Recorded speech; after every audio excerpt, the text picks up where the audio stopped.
everything underlying this entire podcast, management, before there was a science of it where people had spent their careers trying to figure out how to better supervise people, there was on-the-job training, which is what we're talking about.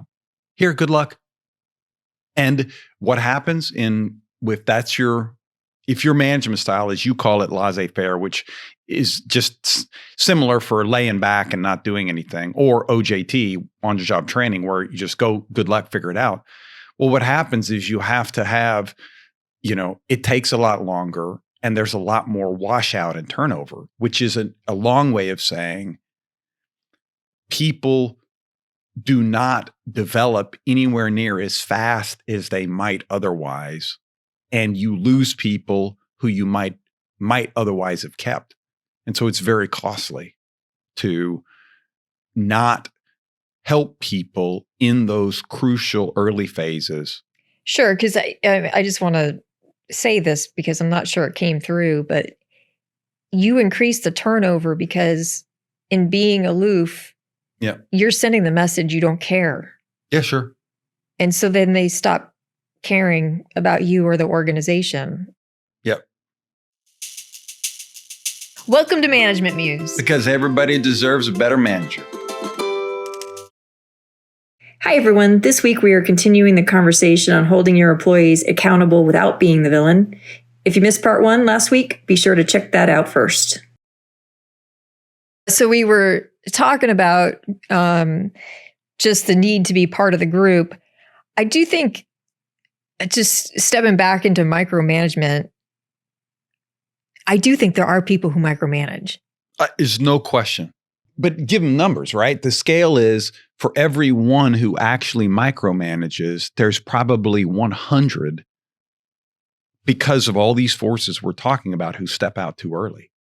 I agree. But I do think that people who are managers or aspiring to be managers need to think about like their control issues, because there are people, and by control issues, I mean anxiety issues, where you try to basically calm your anxiety and uncertainty by being controlling. Yes. By scripting everything. Like if you let somebody sink or swim and they figure out how to do a task and the task is getting done, but it's not getting done exactly how you would do it. So the goal is getting accomplished, but the process is different than how you would do it. And there's nothing actually inherently wrong with their process other than it's not your process and you're trying to switch them over to your process. You're micromanaging. I agree. But my theory is that if your manager actually lets you sink or swim, it's most likely because they're too busy. Yeah, they are too busy, but they come back and then they see that you're doing something. And then especially if they're not happy with you for something else, and then they come after you for that thing. And if you have a tendency to, if you know that you have anxiety, or if you have a tendency to be controlling, and when you think about it, it's probably because you're not super comfortable with uncertainty, which means that you probably have anxiety. Need this book. You do need this book. Uncertainty Playbook. Yep. You do need the book. But you need to actually think about whether or not you are micromanaging. And one of the things to think about is thinking about what you're basically overmanaging. Are you overmanaging things that materially don't actually matter to the outcome? Yeah. Like, are you being just like really specific? Like there are some people in our lives who shall remain nameless, who they have had their specific life, and they will lecture you about how your life is wrong because it's not their specific life.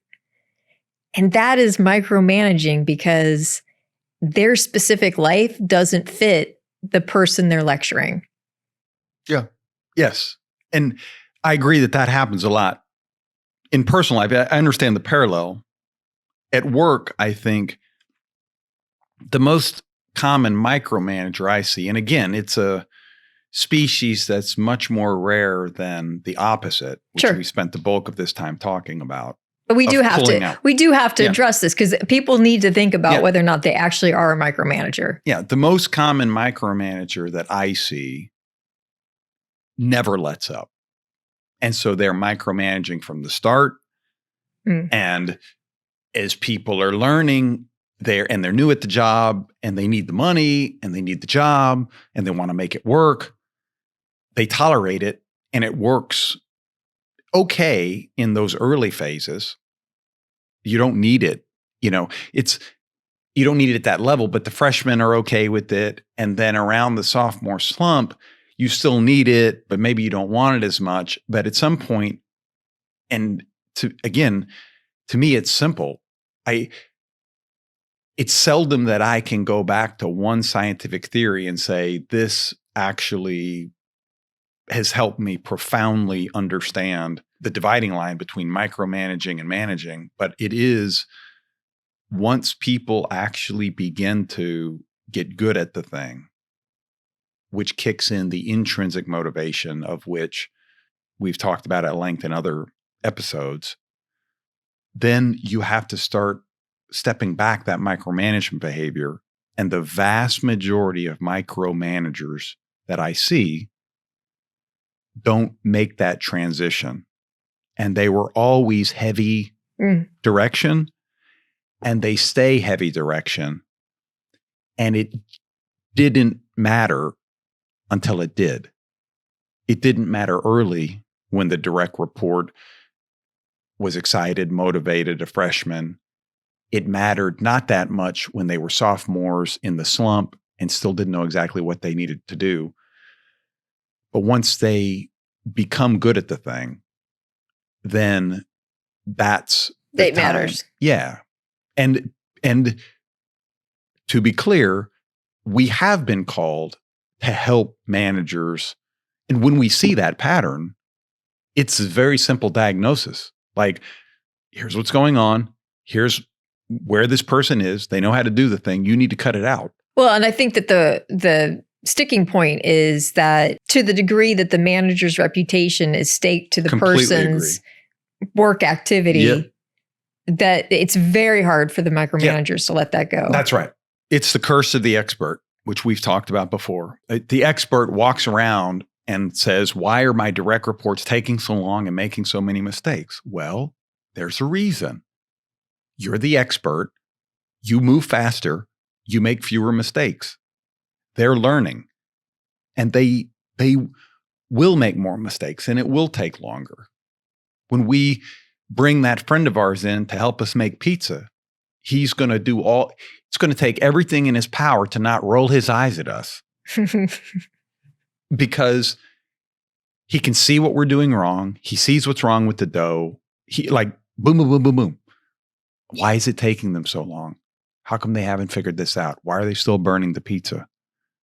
Well, actually, I think our friend won't be that way, but I get it. Yeah, that's the curse of the expert. Yeah. Yeah, I mean, there's a broader, I think, learning point here for this conversation is very specific.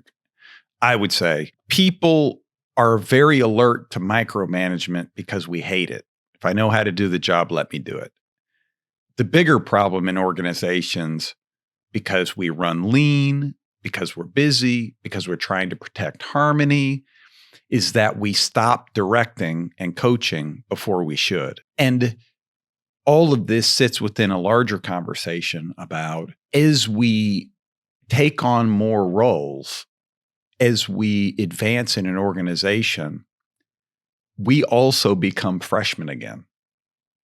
And there's all kinds of things that we don't know how to do. And we could benefit from more coaching and instruction for the new parts of our job. We occasionally coach brand new chief executives, CEOs, who have come up through a part of the organization where they were able to hunch over the numbers a little more, or they were out in a part of the company that wasn't front and center as much. And so now they're the CEO and they haven't had. Another example is a lot of times new police chiefs or fire chiefs, and they've just done the job up to now, and then boom, they're in the role, and they have to become Mrs. Outside. They have to become more quote unquote political. They have to, if you're a new CEO, you have to figure out, well, what external organizations do I need to start being a part of? Who are the people in the community that influence our work that I need to make friends with? And so you have to learn all of these things that you might not know how to do. And we will spend our coaching literally directing chief executives earning a ton of money, running a complex business, that they know how to run it, but they don't know how to do some of the external facing things. And they need that direction.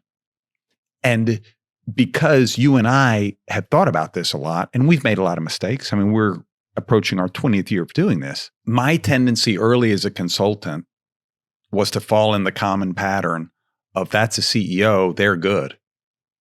And it took me a while to realize, oh, wait, they actually just moved from being the COO, completely an internal role, never went to one function outside in the 3 huge organizations that they're key partners with. And now they're the CEO.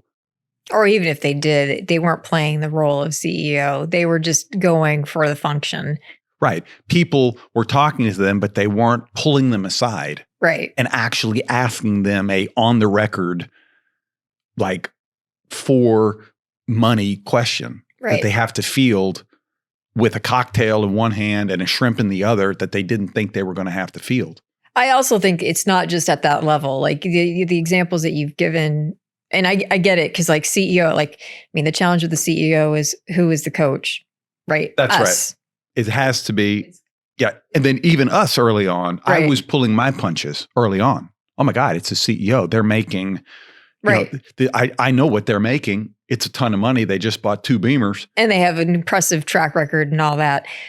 But that mistake happens anytime that you're promoting somebody within the organization. Because we've also seen that. We have one organization that I love them because they really do develop their people, and then they promote from within. But in the promoting from within, they just assume that because they were good at the old position, that like they get you. Sure. We've seen it where it's been an internal promoter and then a brand new person from the outside. And the brand new person from the outside gets a ton of help and feedback. And the internal person who was raised up, who's been great up until this point, they're not giving them the attention because they think, oh, they're good. But they're not good because they started a new job. Started over. Freshman year again. New job. Turns it over. Yeah. It's some of the stuff is simple, right? In order to get good at something, you have to be able to do it. And then you flatten the learning curve. You make it faster if you're able to get feedback or coaching on how I'm actually doing. Simple stuff. Like, remember it's been a long time. I don't think anybody will remember this, but many years ago was the mayor of New York City named Ed Koch. And he used to just walk the streets of New York City and ask everybody he met the same question. How am I doing? How am I doing? How am I doing? How am I doing? And it was a way of never stopping the flow of feedback. Even when he'd been mayor for years, he would still ask the question. And it's a good reminder of this topic that we're talking about today. Let's talk about how to actually then hold people accountable. Like, we've talked about some of the limitations, but like, what are the ways to actually hold them accountable? Yeah. To me, it goes back to, one of the things we've been saying of give the feedback and give it specifically. One of the biggest errors that we see is people, because of this social pressure to not destabilize a relationship, let's say they have 5 direct reports and one of them or 2 of them are missing deadlines. They will, in a team meeting with 5 people, talk about, look, it's really important that we hit our deadlines. And 3 of the 5 people are like, what do you, I've been hitting my deadlines. Like, this conversation isn't about me. Right. And the other 2 are like, oh, okay, well, this makes sense. This is like Manager 101. We should hit our deadline. Okay, all right, that's good. And they go out, and the 3 people who hit the deadlines are like, well, what is going on? And then the other 2, it was too general, as opposed to pulling in the 2 or just one and then the other, and be like, hey, you missed this deadline, you missed this deadline. Why? And then they tell you, and you're like, here's the next 2 we have coming up. Don't miss them. Like, that's accountability. Accountability lives in feedback. Feedback is specific, meaning there's always an example. And so resist the urge to cover in a group meeting what should be covered with 1 or 2 people. The reason you're doing that, it's natural, is because we get to feel like, okay, I said that, I'm good. Right. But the message will not be received with anywhere near the fidelity as if you just pinpoint it to the people who need the message. And that happens all the time. I mean, we probably see that, every couple months? We see a manager doing something like that. Right. And then I think the other big mistake that we see all the time is the poop sandwich. Oh. Where it's, praise, feedback, negative feedback, praise. And the problem with that is don't know what you're talking about. They either find it disingenuous because you just really wanted to communicate the negative feedback, but you just tried to snowball me by giving me 2 positive things that were really all that relevant. Or they only hear the positive and they walk away going, I'm good, I'm great, because you overweighted the positive versus the negative. And so, you do want to do recovery, but you do have to make sure that your message is actually getting heard. That would make a great dissertation topic. Oh, wait, that was my dissertation. So nerds, if you want to read it, it's in the UT library. You can get it online. So what is it? The Communicating Negative Feedback and Performance Appraisal Interviews. We have it on the shelf if you'd like me to pull it out. An experimental study. Read it, nerds, and you'll be the second person after me who's ever read it. No, that's not true. You didn't read my crap. I did so. You read the whole thing? Yes, I read your stuff. We were going to turn it into a paper. Oh, all right. Which we didn't. And your mother read it. My mom didn't read that. I think she did. People on my committee didn't read it. My advisor, Mark Knapp, read it. And he did. He gave you feedback. My committee members skimmed it. But that's okay. I love them. Thank you for giving me a PhD. I wouldn't have this life without it. They all put in time. Yeah. They're good. But the thing about this negative feedback and the sandwich is that it dilutes the message, and people don't actually know what you're saying. I'm always reminded of a study from years ago where they ask people, I have good news and bad news. What do you want first? And everybody, overwhelming, wants bad news first. But when you ask the sender, what do you think people want? It's more like 50-50 because of this underlying sensitivity to disrupting the harmony of a relationship. Let me start with the good before the bad. It's not what people want. You asked a question a couple minutes ago. How do you drive accountability? Talk about what you need to talk about. Direct when you need to direct. When deadlines are missed, which I guess we should say, give deadlines. It's part of accountability. But they have to actually be real deadlines. Yeah. And then when missed, talk about what happened. There's research on deadlines. The reason why they're important is nothing gets done until the halfway point. And then that's what it says. You get they have to have the deadline, and then you have to have a midway point, and then they scramble, and then very interesting. Yeah, so it's until you have these periods of time where it becomes clear that the deadline is looming over them, and they've done nothing. Nothing gets done. Anyway, I wanted to add in, I think also that we underestimate praise as feedback. Praise is feedback. Yeah. And it's the appropriateness of your actions. Right. But we don't necessarily do praise right in terms of feedback. So the praise, just like the negative feedback, needs to be specific. That's right. So not good job. Yeah, not good job. They actually have to know what it was that they did that was good to learn that was good. Managing this conflict with the client. Good job, whatever. Yeah, specific. And then the last thing that I want to say to this is, we don't know. We neither of us have found research on this. So if you're out there with the grain of looking salt. for a dissertation topic, but I think this has face validity, is we know that EQ is really important for leadership. And the problem with EQ when it comes to accountability is... Tell the non-nerds what EQ is. Emotional intelligence. Sometimes called EI. Yeah. EQ is a play on IQ or EI. Right. It's emotional intelligence. So that's two things. It's your ability to manage your own emotions, and it's your ability to manage other people's emotions.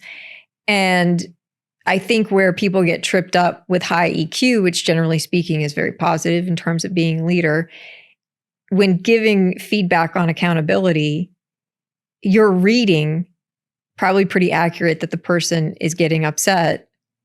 And then you're trying to pull your punches to not make them upset.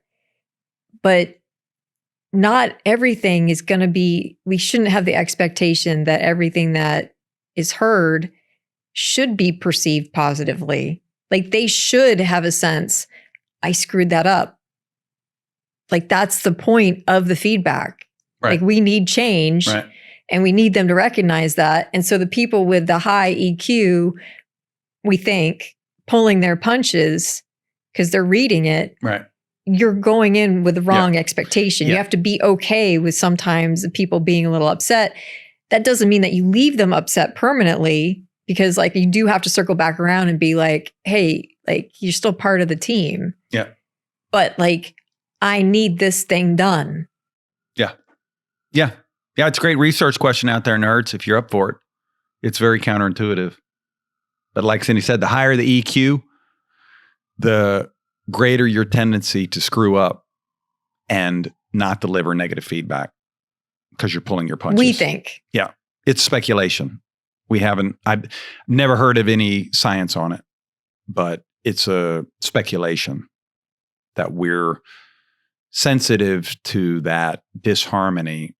And so instead of hanging in the conversation and delivering the feedback, we rationalize things to make that easier or go away. Usually you just don't have the conversation.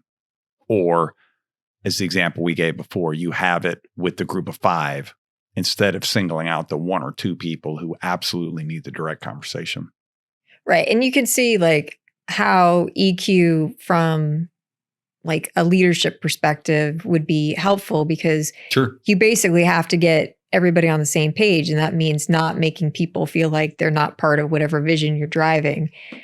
But that's like more globally driving people in a direction. Managing is the more specific things that you have to do to manage resources in an organization, including people. And that means the coordination and the efficiency is important. And for that, you do have to give that. You do have to sometimes make people upset with a little bit of negative feedback, just so that way they get clear on what needs to happen. Yeah. Yeah. Direction.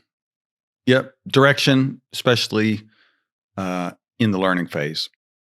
So we got a little bit of feedback for you. Oh, we have feedback for you, nerds. This is going to be a little uncomfortable, but we're going to push through it. You've been out there and you lurking. It got this far. You must have liked it.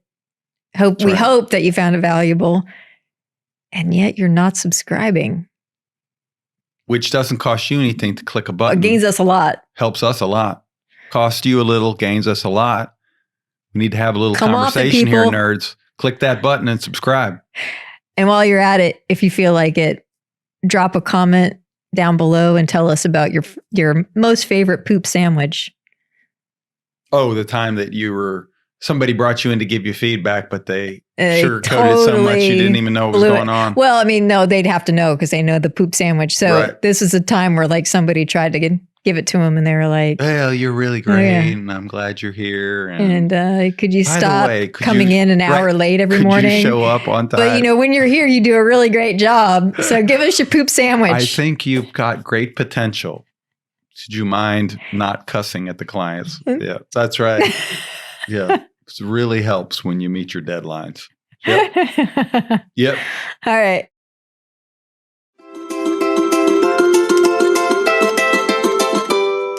Thank you, everyone, for joining us today on Management Muse. We are a podcast / YouTube channel that we hope is entertaining and educational.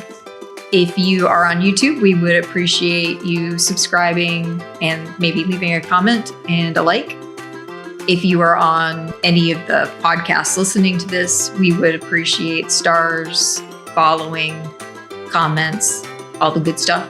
We want to say thank you to Sarah and Rebecca. And then just as a last minute reminder, we also want to mention that we are management and communication professionals working in the field, but also have degrees that back us in science. All that being said, we are talking in generalities on this podcast. We do not actually know your particular situation. So proceed with common sense and maybe a little bit of experimentation on your end. And we hope that you make the world a more beautiful place by making work a more enjoyable place. See you next time on Management Muse.